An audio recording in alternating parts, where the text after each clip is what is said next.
देव्यै महादेव्यै शिवायै सततं नमः।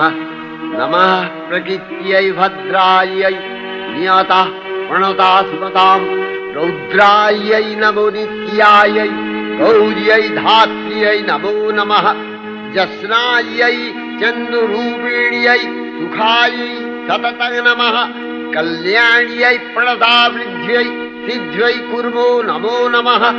नैऋत्यै भूमृतां लक्ष्म्यै सर्वाण्यै ते नमो नमः। दुर्गायै दुर्गपालायै शालायै सर्वकारिण्यै ख्यात्यै तथैव कृष्णायै धूम्रायै सततं नमः। अतिसौम्यातिरौद्रायै तथास्तस्यै नमो नमः। नमो जगत्प्रतिष्ठायै देव्यै कृष्ण्यै नमो नमः। या देवी सर्वभूतेषु विष्णुमायेति शब्दा नमस्तस्यै।